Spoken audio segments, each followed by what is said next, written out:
on this first day of December 2021, and it is such a joy to be with you once again. And for me, the first time using this new system, which also gives us some teething problems. And with that, please accept my apology as we begin 10 minutes after 6 o'clock. But knowing you have already forgiven us, and that is why we love you so much.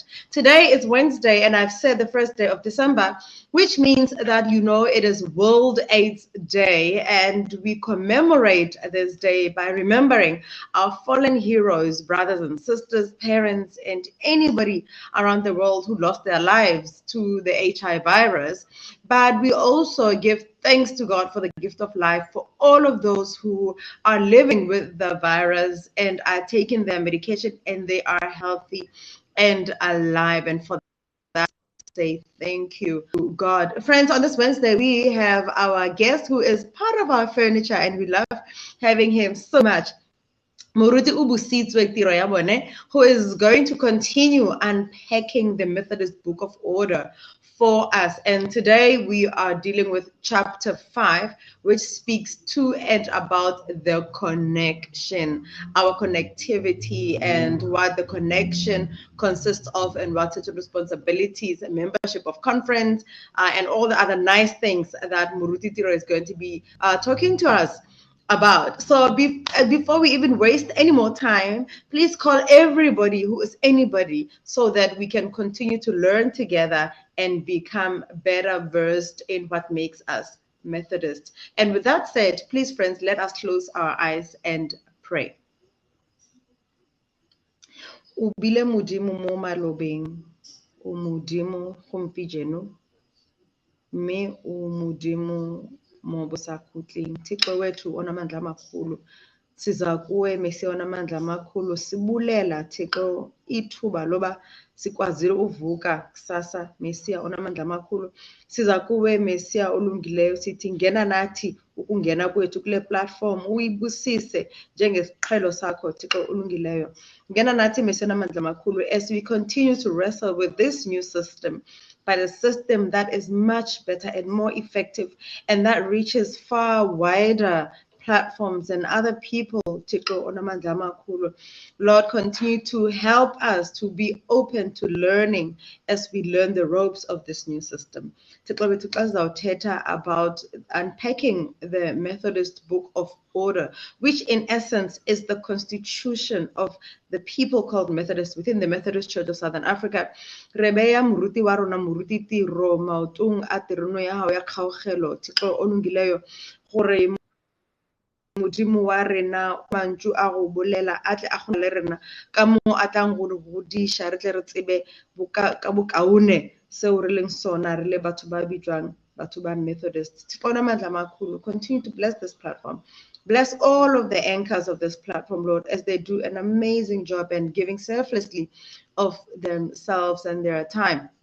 Mesonamandla amakhulu xa sizawungena kule nkqubo Thixo olungileyo sithi siyabulela. We already are manifesting wealth of wisdom and knowledge upon your children and your people called Methodists, who are going to be well-versed and better knowledge in terms of their constitution, which is the Methodist Book of Order. May we not forget that in our lives and in our walk of faith is your word, the holy book, which is the Bible. May we know where to draw the line and know that the one that takes precedence is the Bible. In the name of our Lord Jesus Christ, we pray. Amen. Amen. Without wasting any time, Muruti Tiro, I am going to give to you, first of all, welcome to the platform and welcome as we use this new system and we navigate through it together. Thank you, Sililo, and good evening to everybody. Thank you so much. So take us through what the connection is, what does it mean? And I know that there has been some questions about lay presidents and lay leaders. I hope you're going to touch on that because lay people feel like they're outnumbered within the structures of the church. So, take it away and then we can enter into questions and answers after you've done with your submission. Thank you very much, Selailo. Friends, this evening I'm going to talk about the connection. So I'm going to spend a bit of time on the conference, the composition of conference and the powers of conference. And then after that, I'm going to move on to the officers of the conference, who are otherwise referred to as the PBO, the Presiding Bishop's Office, which is the presiding bishop, the general secretary, and the lay president. And for purposes of time, that is where I will end today. So I'm going to be picking up things from these certain areas as we go on. And I just want to begin by saying the name connection comes from our it is a name that comes from our tradition as Methodists from the time of Wesley, when Wesley started the Methodist movement. And the term connection simply means this connection of societies, circuits, and districts. It is a connection of all Methodists within a particular area. Of course, when Wesley started the movement, it was a connection limited to Great Britain at that time. But since Wesley's death, Methodism has expanded all over the world. So the term connection connects us together as societies and circuits and districts to form the connection.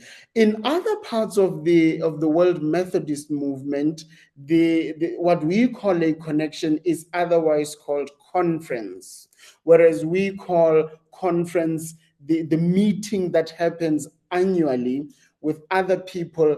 It is still conference, referring to connection. So the word actually conference and connection, those two words are used interchangeably to mean the same thing. It is still a meeting and it is still a legislative body.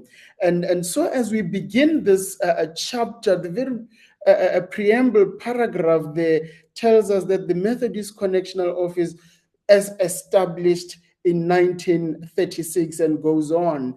And the reason for that, friends, is that as the Methodist movement started here in Southern Africa, or as it came in Southern Africa from the early 1800s, from the Cape of Good Hope to the Eastern Cape and further north, the Transvaal and so forth, we, in the beginning, had only one district, the Cape of Good Hope district, which belonged to the British Conference. Or is it the Grahamstown? No, it's the Grahamstown district. Sorry, the first district was the Grahamstown district, and then the Cape of Good Hope district. So over time, we got to a time when there were 5 districts within this area, but all belonging to the British Conference. And it was in 1936 that the British Conference gave Southern Africa autonomy to be its own connection or its own conference. And if you would look at some of our hymn books, particularly the English hymn books, the Old English hymn book will say the 1936 hymn book was designed in celebration of this autonomy or independence from the British Conference. And that is what makes us who we are, this connection called the Methodist Church of Southern Africa. That is our connection. It includes the 6 countries, South Africa, Lesotho, Botswana, Eswatini, and Mozambique, and Namibia. Those 6 countries make up our connection. The Methodist Church of Zimbabwe used to be part of our connection right up to 1975, when they also sought autonomy from the Southern African Conference or connection and became a connection of their own. So up to Zimbabwe, just before Zimbabwe, it is the Methodist Church of Southern Africa. And there are other connections beyond the borders of Southern Africa. Uganda is, Angola, is an independent connection. Zimbabwe is, I think Tanzania forms part of the Kenyan conference or the Kenyan connection, and so forth. I don't know up to which point in Africa we stop having connections. So ours is the Methodist Church of Southern Africa. I want to pick up under the heading of Conference 5.1. It says here, conference provides direction and inspiration for the church and is the church's governing authority. Now, when the Book of Order says the conference provides direction, it is what we call in Methodist language the platform of work, what we loosely refer to as the theme of conference. I've recently come to know that it is not the theme of conference, but it is the platform of work, that the conference, through the leadership of the presiding bishop, sets the platform of work that the entire connection has got to follow. That is why when you go to district conventions and synods and all these various organizations, you will find the president or the coordinator using the theme of conference and perhaps adding their own salt and pepper to the theme or editing it, but the gist of the theme will remain there. For instance, for this next conference year, and I refer to conference year as conference until the next conference, the platform of work is reimagining social holiness, sustaining hope and healing. So that is what the presiding bishop and conference calls the entire body of the connection to work towards.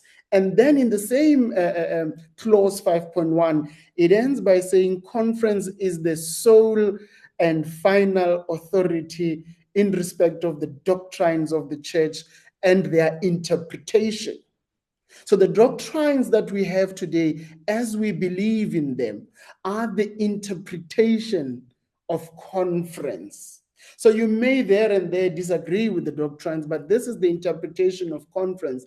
And as is the interpretation of conference, it is the final authority of conference. They are as they are, because that is how conference, being led by the Holy Spirit, has come to interpret them. In 5.3, it says, conference shall meet otherwise or as it determines. And this is because in the beginning, conference always met annually until up to a certain time where conference resolved that it wouldn't meet annually, but would meet triennially. I don't know if you guys recall that there was a time when conference met triennially and then later returned to meeting annually. So it is conference who will decide when and how we are going to meet. If they decide we're going to meet biannually from now on, it is really up to conference to decide that. And I want to again pick up a few things that under the heading 5.4, the functions, powers, and duties of conference. Again, Celino would make a joke about this, that there are people with powers and some with functions. So the connection or the conference is that body which deals with powers. And as we go on, as we get to the presiding bishop, you will hear how powers are so involved within this level of the church. That is the highest level of the Methodist Church of Southern Africa. And so it has powers. And 5.4 says to us, one of the powers is to determine, as I've just said, the doctrines of the church and their interpretation. And a little bit later on, I'll differentiate between legislation and doctrines being powers of conference. And one of the things that conference does is to elect the lay president and the general secretary. All other people are elected at the level of the district and others at the level of a circuit, but only the general secretary and the lay president are elected at conference. Of course, coupled with that, other committee members as conference may deem necessary. And then 5.4.8 reminds us of what we spoke about the last time, that it is conference that appoints district bishops, and it is not the district synod that appoints a bishop. The district synod simply nominates a bishop, and it is conference that appoints, and conference can still reject the nomination of a district synod and appoint whoever it deems necessary. In 5.5, we deal with membership of conference. It is quite a long list that I will not go through. I want to pick up there that conference comprises the following ministers and lay members, such lay members being active members of the church for at least the past 2 years. So for you to be able to be elected to be a delegate to conference, you can't have been confirmed a full member 2 days ago. You need to have been an active member of the church in the last 2 years at least. The other person that is a member of conference is the immediate past presiding bishop. So when a presiding bishop retires from office as presiding bishop, he or she becomes a member of conference, but only for 2 years. Only for the following 2 years that they have a right to attend conference. And beyond that, it is by invitation of the incumbent presiding bishop. 5.6 deals with the formulation of new legislation. And here I want to just to mention the threefold work of conference, what is called the threefold work of conference. Friends, conference refers, conference directs, and conference resolves. So conference can, at any given time, refer a matter to the circuits and the districts. Conference has powers to direct at any given time that any action should take place.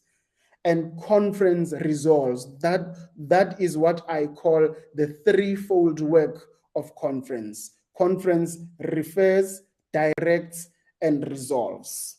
Now, when you read 5.6.2 and 5.6.3, those are part of the two things that conference mainly meets to decide on. And 5.6.2 is matters of policy which directly affect the life and mission of the circuit. Now that is in the referral system. Matters that determine or alter the life and mission of the circuit. Such matters conference will deliberate on and then refer to the circuits. But then in 5.6.3, it speaks about the doctrines, procedures, and changes to the laws and discipline. And in that instance, conference refers those ones to the districts. So when you read the yearbook, you'll see that conference directs certain things to the circuits and certain things to the districts. So the difference there is to the circuits, it's things that will alter the nature, the mission, and the function of a circuit. But those that affect the doctrine, the procedures, and the laws and discipline, conference will refer to the districts. But when it comes to the referrals to the districts, these matters that affect the doctrine and the procedures of the church, to be able to alter legislation, the book of order as we have it, conference does not just come in and decide we're going to alter a certain law in the book of order. There is a procedure, and to be able to do that, conference needs a 2/3 majority of the district to be able to agree to a change in legislation. So we don't simply work on a 50% plus one, we work on a 2/3 majority. So when matters are referred to the districts and reply comes back to conference, if 2/3 of the districts already are in agreement or reject, then it is just passed through, because you need more than 1/3 to reject the change. But if you've got 2/3, it is enough. But if you don't have 2/3, but you don't have a 2/3 because other synods did not respond, then you calculate the number of those that have responded and work out your 2/3 and 1/3. In this conference, there was a matter that was referred to districts, and I won't tell you which one it was, but when it came back, it did not have a 2/3 majority. So it had to go back to the floor of conference, and conference had to deliberate on it again. And even then, at the floor of conference, you still needed a 2/3 majority to be able to conclude a matter. And with the decisions that conference has taken, this was my first conference as a member. So I can assure you, with all of those that were taken, 2/3 were obtained to do that. Now, after the conference has resolved, now that is 5.6.5, after conference has resolved on certain matters or on certain resolutions, those resolutions are not immediately cascaded to the circuits and the districts. The matters are first referred to two committees. When it comes to legislation of the Book of Order, to the Revisions Committee, and when it comes to matters of structure, they are referred to the Structures Committee. So those two committees must still meet after conference to refine the resolution, because when we meet at conference and we decide on a particular matter, we are deciding on the gist of the resolution, but the finer detail, the wording and the implication for the church is the resolution is first referred to the Revisions Committee and if necessary to the Structures Committee, or to both. And then after that, they are then taken back to the General Secretary, who is a member of both committees, and would then formulate them properly, and then the presiding bishop would make the necessary pronouncement. I move over now to 5.7, the officers of the conference, or whom we call the PBO, the presiding bishop's office, which is the presiding bishop, the general secretary, and the lay president.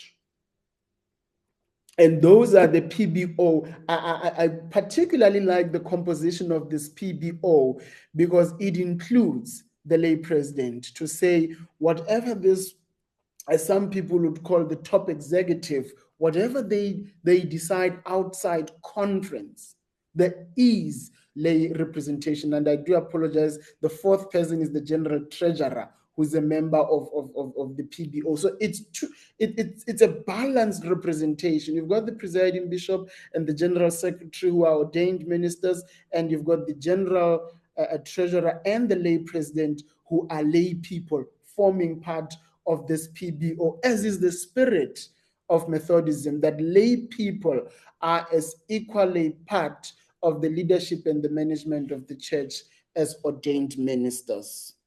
Now, let me talk quickly about the presiding bishop. 5.7 says the presiding bishop is the official head of the church and the chief pastor of the church. Now, remember who the other person is that is an official head of the church. It is only the presiding bishop and the superintendent of a circuit that are referred to as the official head of the church. So in the circuit, the superintendent is the official head of the church. In the connection, the presiding bishop is the official head of the church. So those are the two people that speak directly to each other as official heads of the church.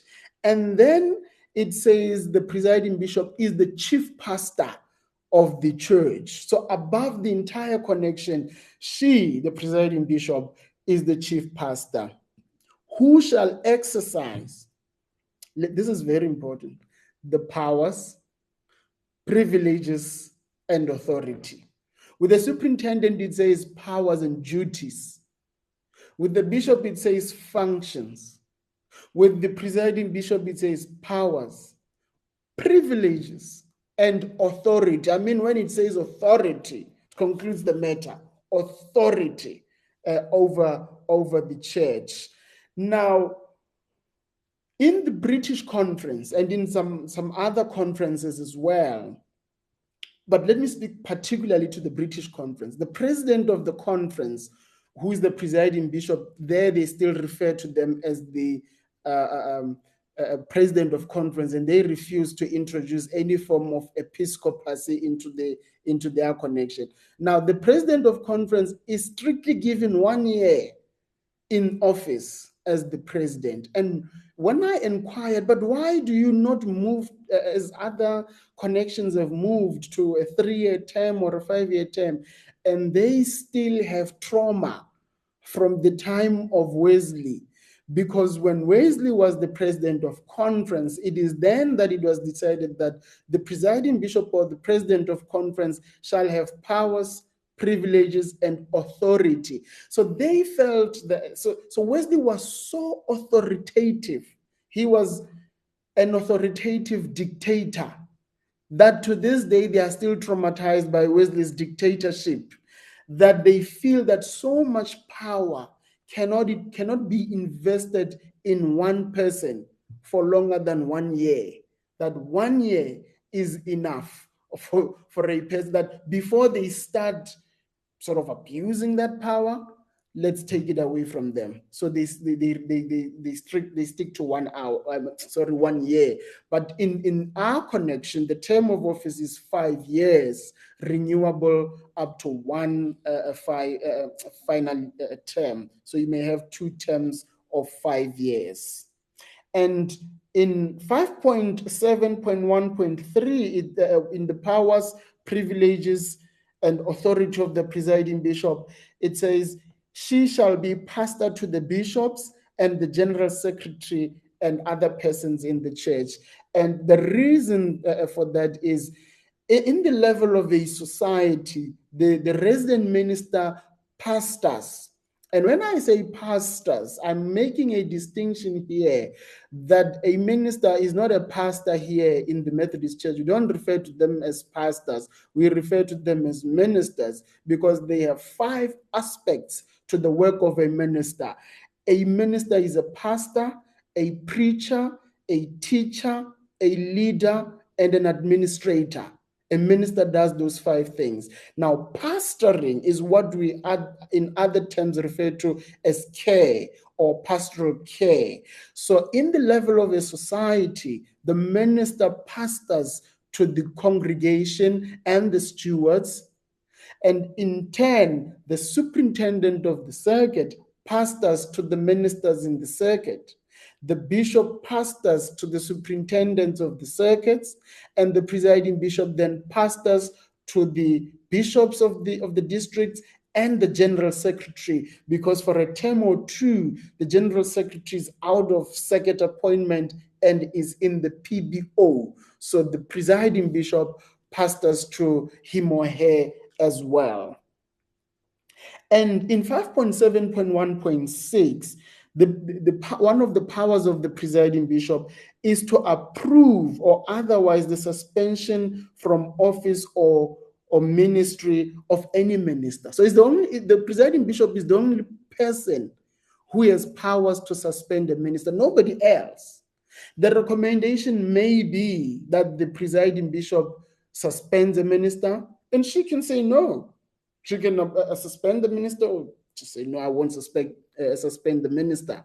And there are certain things that when you want to do as a minister, you need the approval of the presiding bishop.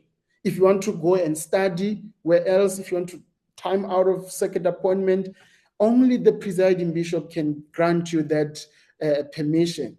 If you want to get married as a minister, only the presiding bishop can grant you permission to get married. Somebody laughed at me when I got married, and I had to write a letter to the general secretary requesting permission from the presiding bishop to get married. And the presiding bishop later wrote a letter to say, I've considered your request and the matters you place before me, and I grant you permission to get married. You need certain things only the presiding bishop can grant. But the procedure, you don't just write directly to the presiding bishop, you write to the general secretary, because later in the duties of the general secretary, we'll note that the general secretary is the chief correspondent of the church or of the connection. So you write to the general secretary placing your request. The general secretary will have a meeting with the presiding bishop to discuss you. And whatever decision the presiding bishop makes, the presiding bishop will then instruct the general secretary to write to you to tell you what she has decided. Now, one of the other duties of the presiding bishop, which we'll touch on when we do chapter 10 on another day, is that the presiding bishop, on behalf of the church, is the official trustee and vestee of the church of all property, movable and immovable, belonging to or which may be acquired by the church. So in the entire connection, all the properties are in the name of the presiding bishop. All the title deeds are in the name of the presiding bishop. That is other part of the powers, duties and privileges and authority that she has. That is why the British would say 1 year is enough to hold such power. I'm not saying I agree with that, of course. And one other duty that the presiding bishop does is to ordain ministers together with the general secretary and one of the past presiding bishops. So those are the three standing members of the seven hands that ordain a minister. Those three people, the presiding bishop, the general secretary, and one of the past presiding bishops that the presiding bishop chooses. But in the presiding bishop's first 2 years of the term of office, she is limited to the immediate past presiding bishop because he or she would be a member of conference at that time. The other duty of the presiding bishop, as is in our legislation, is that she is the public or the chief public relations officer. Only the presiding bishop may speak on behalf of the Methodist Church of Southern Africa. Nobody else may do so unless the presiding bishop has authorized such a person to speak on behalf of the church or to respond on behalf of the church. But in essence, it is the sole discretion of the presiding bishop to speak on behalf of the Methodist Church of Southern Africa. The other duty of the presiding bishop is contained in 5.7.4, that the presiding bishop is conference between conference.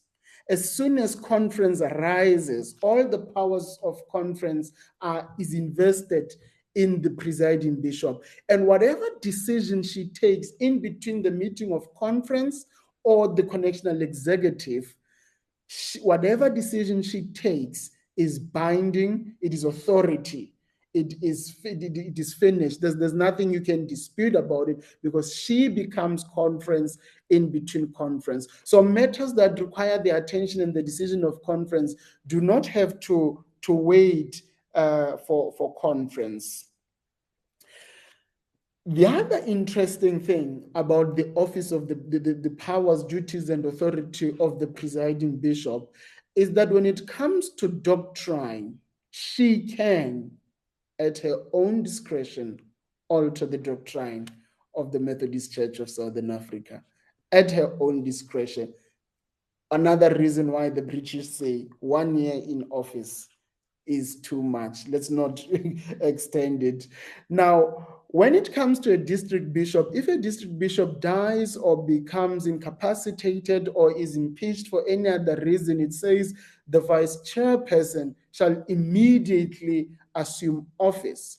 When it comes to the presiding bishop, it says if there is a presiding bishop elect, that presiding bishop elect shall immediately assume office. But if the presiding bishop elect, or if there is no elect, if it was not in a time of elections, then the general secretary shall, as soon as possible, call a meeting of the connectional executive to elect an interim presiding bishop. And if the presiding bishop is out of office for whatever reason, the general secretary does not become acting presiding bishop, but the presiding bishop appoints one of the bishops to be acting presiding bishop. And then the general secretary is to write a letter of authority or a certificate to the acting presiding bishop to say, for this period of time, suppose the presiding bishop is on furlough, to say for this period when the presiding bishop is on furlough, Bishop so and so, you are acting presiding bishop. So all the powers, duties, privileges, and authority is then invested in that particular bishop for that period of time. Let me leave the presiding bishop and go to the lay president.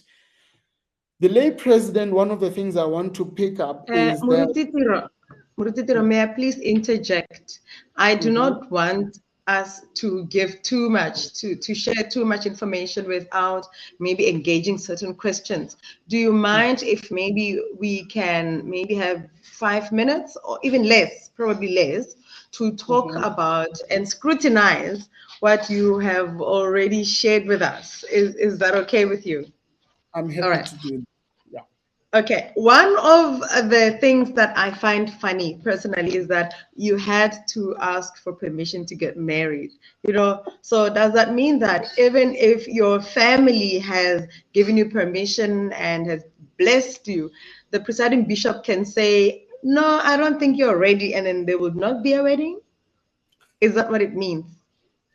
Indeed, ministers belong to the Methodist Church of Southern Africa to a certain extent. Yeah, let me say to a certain extent. Yeah. When a minister dies, it is not the same as when a member of the church has died, that you family can make arrangements, design their own program. With the minister, you have to wait for the bishop to decide when he or she is available, together with the presiding bishop, if the presiding bishop is available to come and officiate. So everything has to wait upon the presiding bishop. Now, if the presiding bishop says, I'm not satisfied, I suppose I doubt he or she would say no, but they could rather say, wait a little bit. I'll make 2 examples of myself. In the letter, I had to say, I have gone through pastoral counseling with Reverend Gill over this time. And this person that I am marrying, Gugu, is a member of the Methodist Church of Southern Africa in good standing. And then when he replied, it was Reverend Siwa at the time, said, I am happy that you have chosen someone who is a member of the church, and I'm happy that you've consulted with a seasoned minister like the Reverend Gill. So he's satisfied that you've gone through pastoral care, premarital counseling. Sorry. But if I think those things are not there, she can say, no, wait a bit, do this. And the second example I want to make is of a colleague of mine who had gone through separation, who had divorced his wife, and he wanted to remarry and apply to the presiding bishop. And the presiding bishop said, it's too soon. Wait another year before you can remarry. So those are sort of that's the context that the presiding bishop has to consider, because she's the chief pastor of all the ministers in the connection. So she has to apply her mind and say, but Obusitswe, I don't think you're making the right decision here. Wait a little bit. Sure. Okay. So what happens if a minister gets married without the blessing or permission of the presiding bishop? Such a minister is in contempt of our laws, and the presiding bishop can apply discipline to such a minister. They are in contempt of our laws. And you know, one of the strange things is that when I first came into the ministry, I always saw the presiding bishop as a person very distant from us. This very holy person, Mm. can't touch them, you can't come close to them, you can't even offer them a bottle of water, only to find out that these poor people are as humble as ever, that they are Yeah. so reachable, that they are at our level, and they know us. Yeah. When the first presiding bishop, called me by name, I was like, oh, you know me? I didn't know that. So they know us. They know the Yeah. names. When Yeah. you apply for your child to be included in the Mm. medical aid, at some point the PBO has to be involved, and they pick it up there that, but we have not received from the minutes of the district synods that Reverend so and so is married, but now you're bringing up a child. What's going Yeah. on?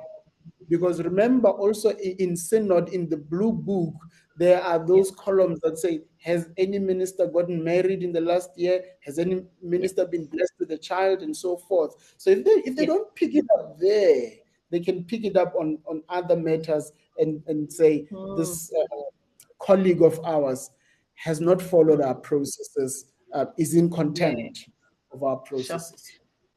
Okay, let's go back to closer to the beginning of your Mhm. submission when you spoke about the connection or independence thereof of certain Methodist churches. And one such church is the Methodist Church of Zimbabwe.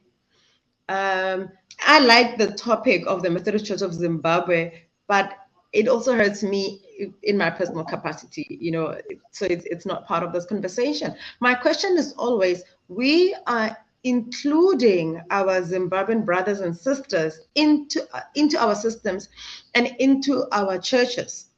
And let me speak for my circuit. So my circuit has 5 services, and it has a. I also hate calling it a cluster service because I prefer calling it a vernacular service. And then it has other 2 or different English services, but we also have a Shona service.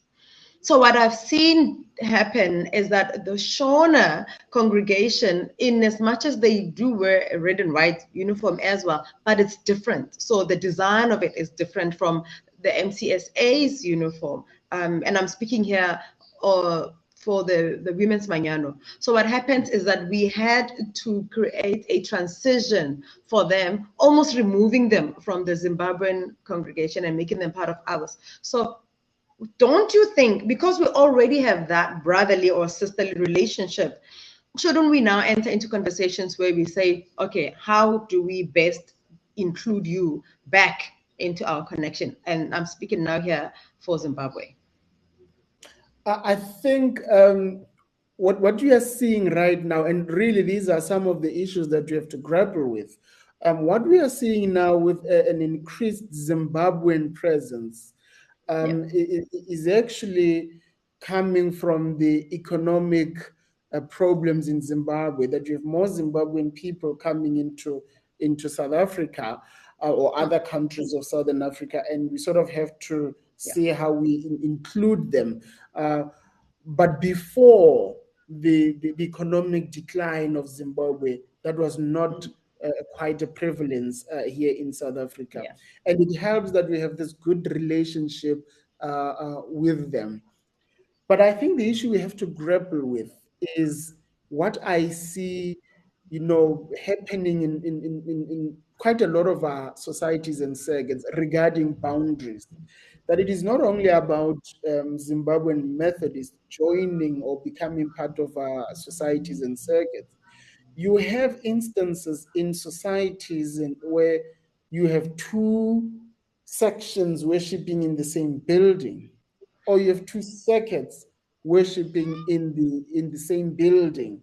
That these ones says, oh, but we belong to circuit so and so, and these ones we belong to circuit so and so. So across the connection, we are seeing that problem.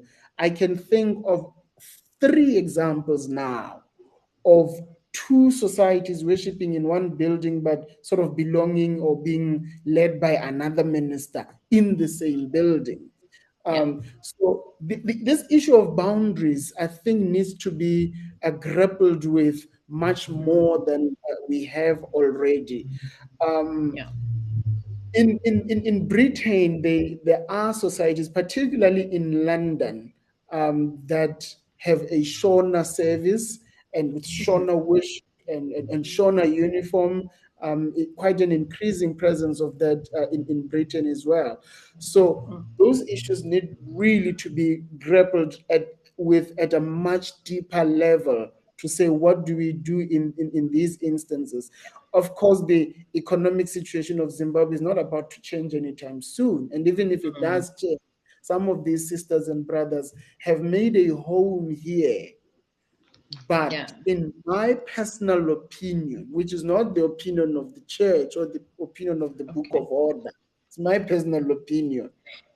If you are worshiping in the Kales River, or where are you going? Are you I'm in Belleville, but yes, Kales River is part of my circuit. But the Shona service is in Belleville South.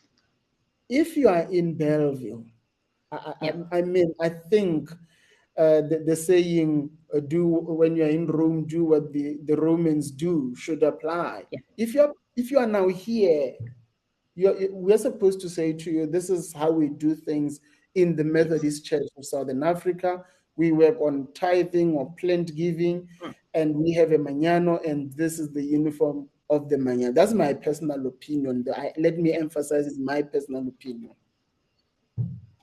Yeah, okay. No, I agree with that. That is what's happening. So I guess my question is, why are we not forming one Methodist Church of Southern Africa, as it were, together with the Methodist Church of Zimbabwe? So why do we not integrate these two conferences and make them one conference? I think that is my question, but maybe that is something that needs to go to conference. No, let me answer it by saying, by giving an answer I gave to another friend the other day, saying there are 3 circuits in one town, and I said, and he was saying he dreams of a time when the 3 circuits would come together to become one circuit as they were before. I feel that it would be, in some sense, a regression. It does not signify progress. And as much as the economy of Zimbabwe has declined, and to a certain extent their connection as well, I don't think reincorporating into our connection would help them in any way. Rather, let the MCSA practice the theology of kenosis, of self-giving, and support the Zimbabwe connection in some form or another, for them to remain independent and not have to go back to Egypt, as one might put it. So I think the answer is kenosis. Let's help the ailing ones. Let's help those that were independent but seem to be struggling. Instead of saying to your child, "Come back home," support your child in some other way. Okay, I hear you. Thank you so much, Muruti. And final question, you spoke about the functions and duties of conference. And one of that function is, you say, conference considers and appoints district bishops, right? And I want us to look at the word considers. Now, the consideration comes from the nominated list or lists from the different districts or the different synods. And you also say that the conference may reject a nomination by the district and the synod. And I think this is what people need to hear, because then people will start throwing their toys out of the cart, because the conference has rejected our nomination. Hey, we want Muruti Silaelo as our bishop. And then now conference says, you know, we've considered your nomination, but we actually think Muruti Obusitswe is better placed to be your bishop than what you think. Now, has that ever happened before? And what kind of conversation happens between that particular district of synod and conference?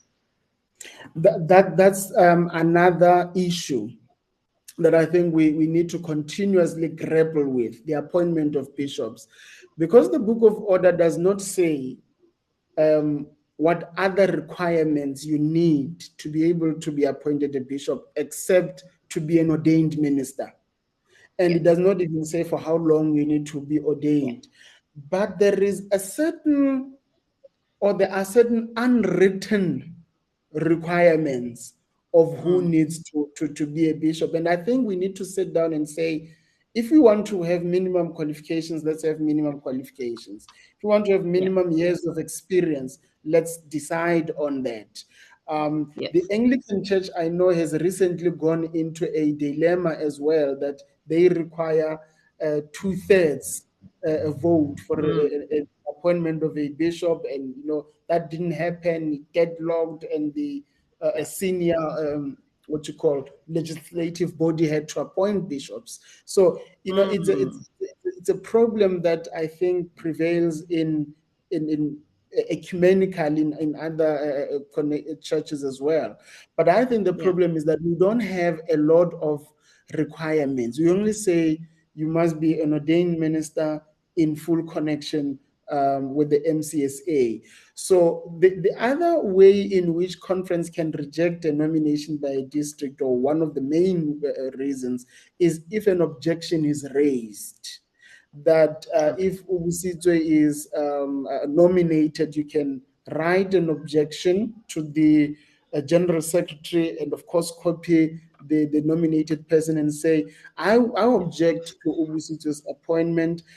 I don't think he has the necessary qualities and grace for the office of bishop, which people never do anyway. They just say they raise other other objections. The two people that I can recall who were sort of rejected by conference, it was somebody else writing to conference to object the nomination. But conference, as I would recall, has not on its own just come out and said, we don't accept this person. It has been through an objection, but it has such powers, and I for one feel that conference has not fully utilized its powers when it comes to the appointment of bishop on its own to say. You hear the rumors in the corridors, the talk in the corridors, but they don't have the courage to say no. It's only through objection. But when it is been through an objection, and there is still time. Remember, a bishop is elected 18 months before. Conference will then say to you, the following year, nominate another person. And if you nominate the same person and they reject the person again, then conference does not have a choice but to appoint at that particular time, or they will leave you another year without a bishop and the vice chair will act. So with the previous administration, the presiding bishop or conference would immediately appoint a person. But with the current administration, if you have not made a nomination, or the nomination has not been accepted, they then leave you a year without a bishop, and whoever is the vice chairperson will act as bishop, or they will appoint an acting bishop for you. But they have the power to appoint a bishop. Sure. Okay. Thank you so much. I think those are the only questions I have at the moment, because sometimes you get people asking certain issues for questions of clarity, and I think you've clarified that very well. Please continue with 5.8, the late president. All right. I'm actually almost at the end, and there's not a lot I want to pick up from the lay president and the general secretary. What is interesting is that in the listing of the officers of conference, or what I call the PBO, and it is similar in the district as well, that the Book of Order lists the presiding bishop and then goes to to the lay president before going to the general secretary. I don't know what that means. When you read the yearbook, in the place of district officials, it lists the bishop, then the lay leader, before going to the vice chairperson. I don't know why. I don't want to speculate, but it says to me that is how important the lay president is. And what I Please have, feel free to speculate, Muruti. We give you permission to speculate. Please speculate. and I am really speculating, and I need to say I am biased in this discussion. As I've said before, I am biased because I believe in the doctrine of every member ministry. And I strongly, strongly believe that lay people have got a lot to offer to the church. And when appointed to positions of leadership, they have to be celebrated and embraced. That ministers don't need to feel threatened in any way by lay people, but they need to embrace the gifts that lay people have got to offer. And I have to say I'm really biased in this regard. In this conference, I can recall of 2 occasions where the presiding bishop had given the lay president to chair an item.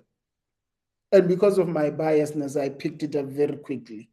That here we are in an item and the presiding bishop is given the lay president to chair conference for that particular item. Because the lay president serves with the presiding bishop, they are important in that regard.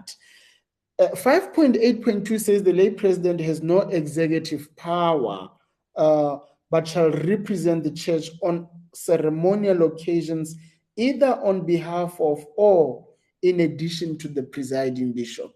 So when the presiding bishop is unavailable for a certain ceremonial duty, they can appoint the lay president to do the duty on her behalf, or she can always call the lay president to go together with her on certain things. So the lay president is an important part of the leadership of the church, is a member of conference and the connectional executive. And again, here on 5.8, not a lot of duties are listed for the lay president when you have 2.5 pages listing the duties, powers, privileges, and authority of the presiding bishop.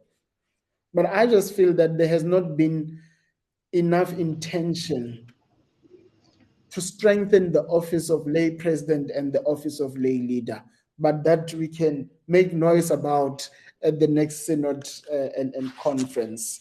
And then I want to pick up just a few things from the office of the general secretary. And one of the things the general secretary does, one of the main things he or she does, is to prepare for conference. He or she receives information from the districts and then prepares or formulates the business of conference, with taking it from what has come from the district, what has come from the triennial conventions that have said, what has come from the different units and the different connectional committees of the church.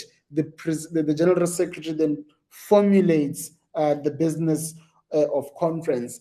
And it is the duty of the general secretary to, after conference, write to the superintendents to inform them of the resolutions that conference has taken. Of course, the bishop would have been at conference. He doesn't need to be written to, but the superintendent needs to receive information from the presiding, the general secretary, to be able to implement in the circuit. The general secretary is also the person that is the IEC of the election of the presiding bishop. So when it is time for the election of the presiding bishop, all synods, like next year, we are due to elect the next presiding bishop, all synods must sit at the same time, and the election will be at the same time. And the general secretary is the one who will write to the superintendents and the bishop to inform them that the election of a presiding bishop is due at the ensuing synods, and he will then chair the election. He will inform the synods that it's time to vote, and everybody votes.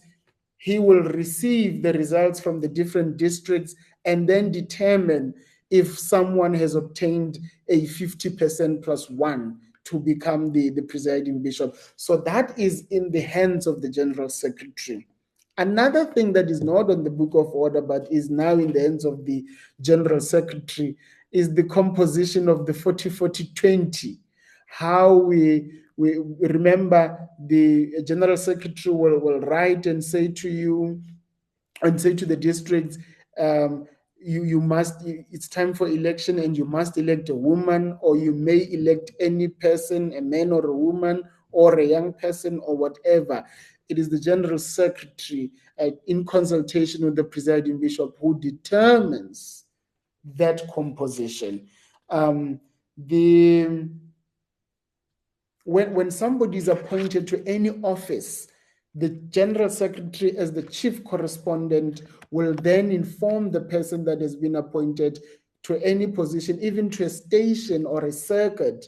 The General Secretary will write to you after conference and say, so and so, I'm informing you that the connectional executive or conference has appointed you a minister in a particular circuit for the next 12 calendar years, months, or the next conference year.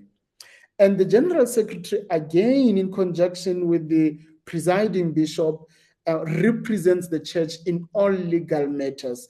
So what happens with the vesting or with the trustee of property in the church, the General Secretary does a lot of administration of that on behalf of the presiding bishop. The power still remains with the presiding bishop, but the General Secretary administers those things. He will handle, or will be the sort of final authority of the sale or purchase of a house or building or whatever, and then in due course inform the presiding bishop of what he has decided. And as I said earlier, he's the official correspondent of the church.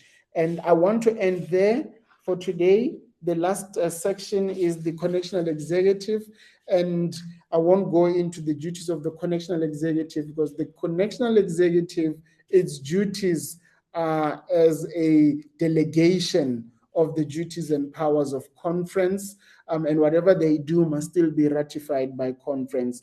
But also the main things that I wanted to pick up for tonight, I've picked up with regard mainly to conference and the presiding bishop.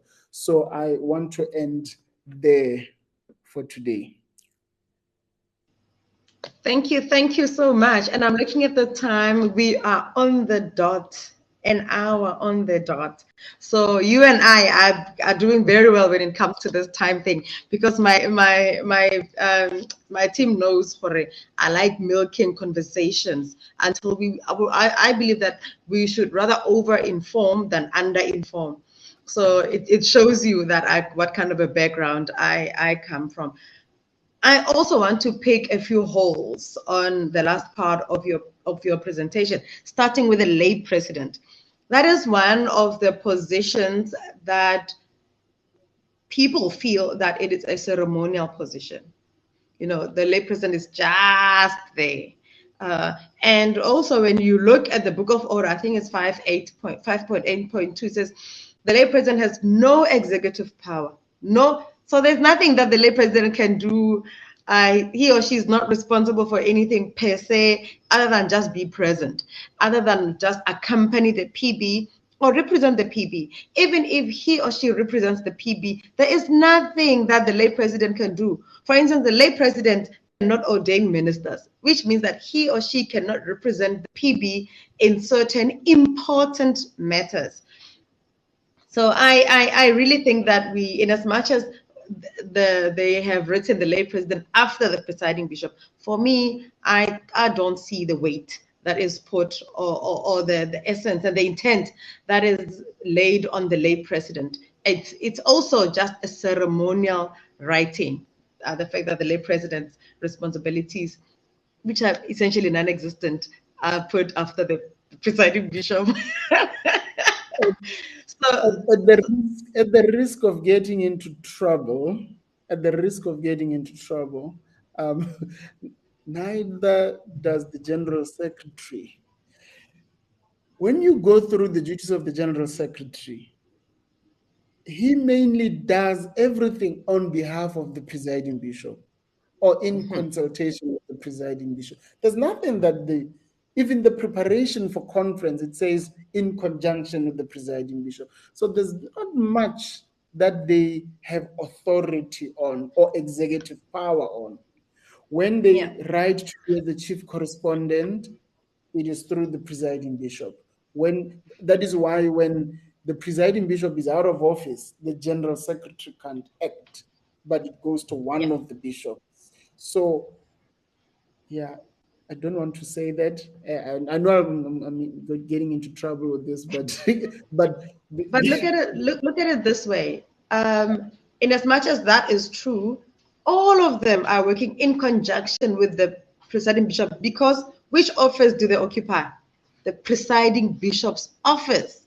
You know, they are members in the PBO. Therefore, I cannot be a member in your. For instance, let's look at it as a house. So this is the presiding bishop's house, and all of these are residents in her house. Therefore, they have to be asking for permission from her, because this is my house. So everything that happens in my house, I need to know as the presiding bishop.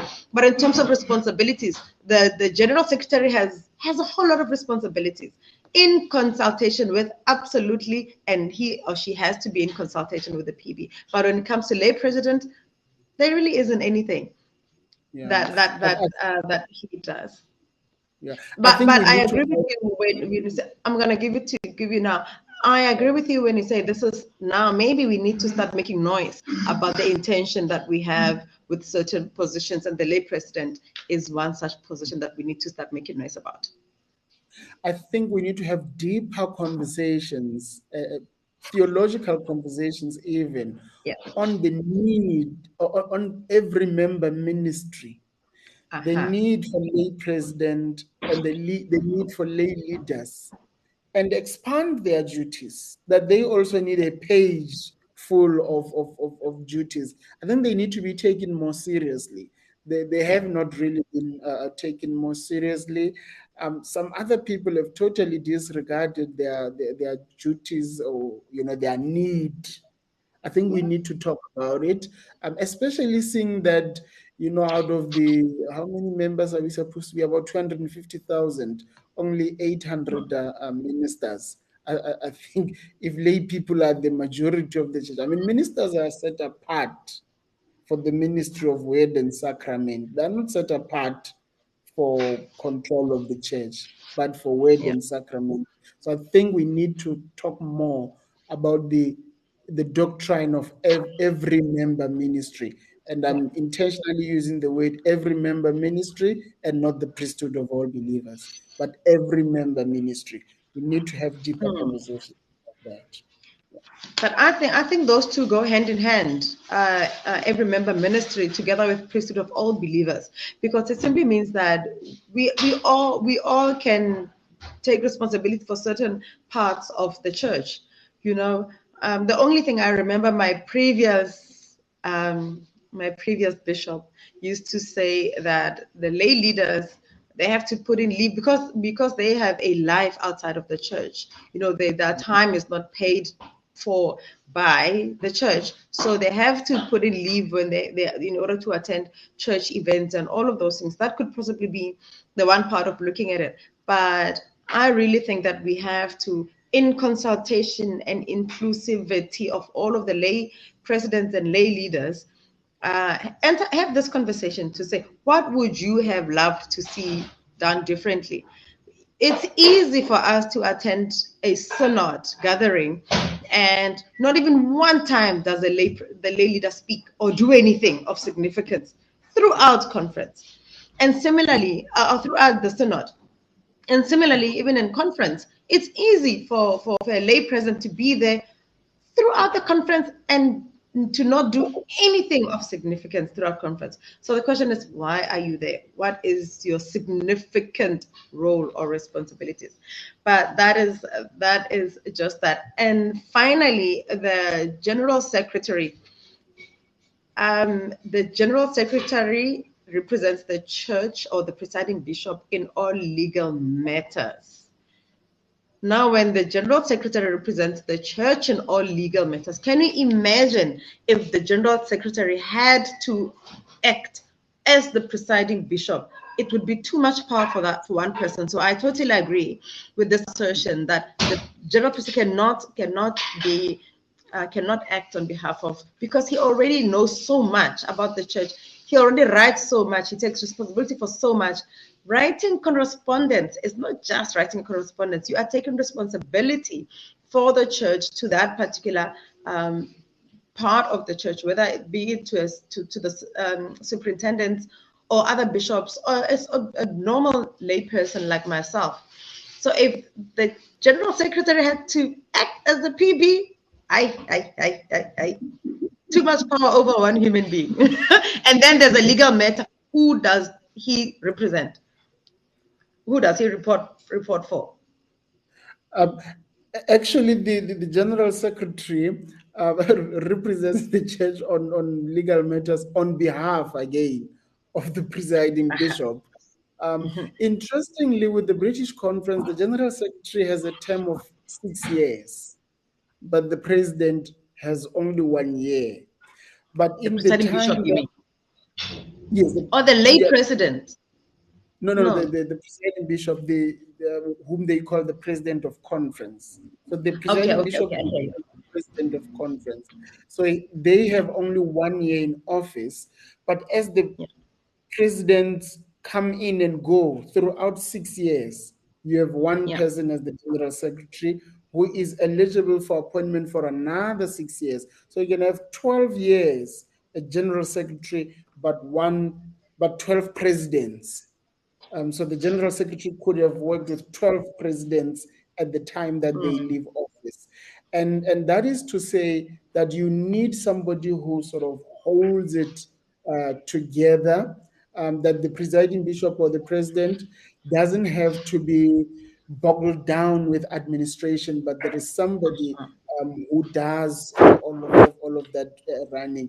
And the general secretary is quite an integral part of the election, really.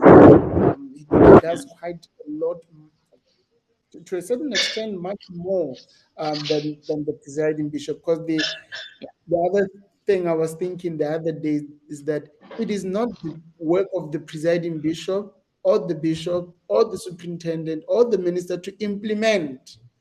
The presiding bishop dreams, and the general secretary must make sure the dream happens.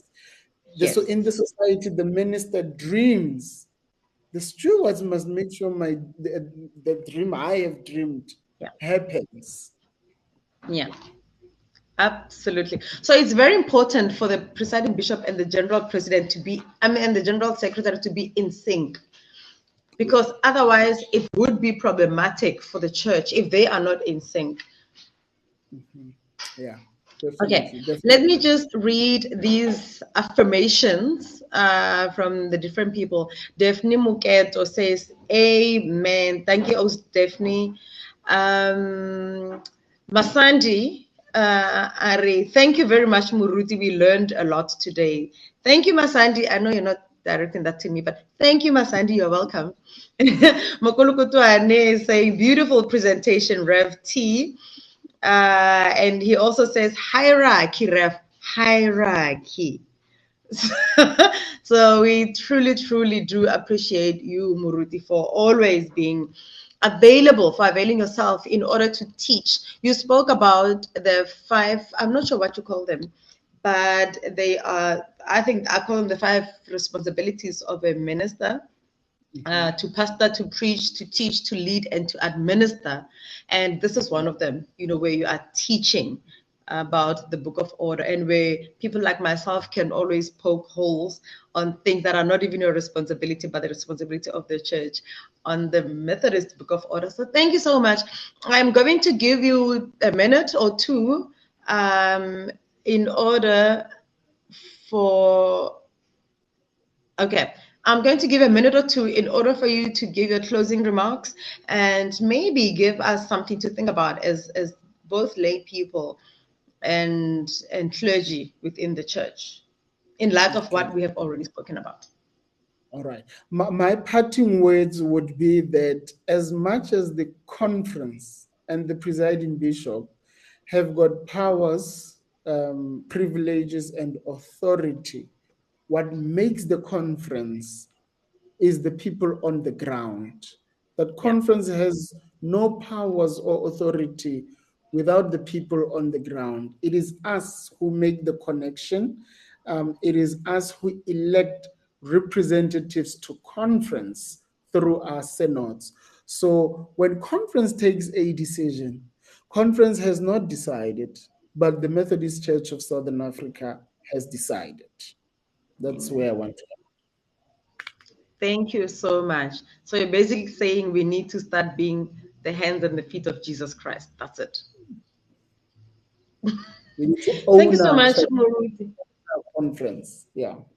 Absolutely, absolutely. And also stop electing people because they are popular or because we like them, but we must start electing people based on their characters and their capabilities, skills, and gifts, regardless of whether we get along with them or we like them or we don't like them. Because sometimes we elect people in positions and they get there, they go to conference to eat sweets and drink free water.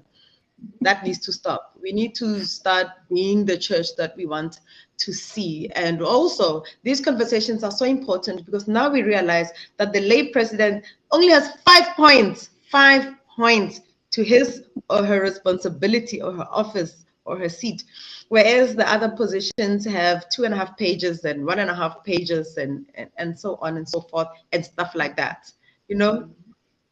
So thank you so much, Muruti. Thank you to everybody who connected and tuned in and listened to today's conversation. We really and truly appreciate you. You can continue to send your questions and comments under the Wesley Guild SA Facebook page. You can also join us on Instagram and YouTube and all of those wonderful spaces. And now we have a new studio. I know we can't call it a studio, but with the TV and media language, we have a new studio and a system, and we truly and amazingly loving it. We hope that you do love it as well. And if you don't, please give us feedback. I think the group of people who are on this platform are always yearning to learn and to hit certain points. So please let us know if you like it, if you don't like it, what is it that we can change so that we can do so. We are here for you and we are here because of you. Muruti, ke kopa hore o re tswalele ka thapelo hle. All right, let us pray. Re a leboga modimo ka letsatsi jeno, re lebogela tshedimosetso eo re e fileng mo letsatsing ja gompieno. Re lebogela dipuisano, dithuto, dikakanyo, dipotso le tsotlhe modimo tse re di amogetseng mo maitsibueng ano. Re kopa o phatlhalale le rona modimo ha re ya go ikhutsa, ha re ya go ja dijo tsa maitsiboa, re oba ditlhogo modimo, lala le rona mabaledi a matshelo. Mme kwa bokhutlhong re ra tshwaro ya morena wa rona Jesu Kriste, lorato la modimo re ra etsho, matshediso, kabelano le tlwaelano ya mo boitshepo di nne le rona rotlhe jana le ka go senang bokhutlo le ka go sa eng kae. Amen. Amen. Ra leboga Muruti. Good night and God bless all of you. Bye.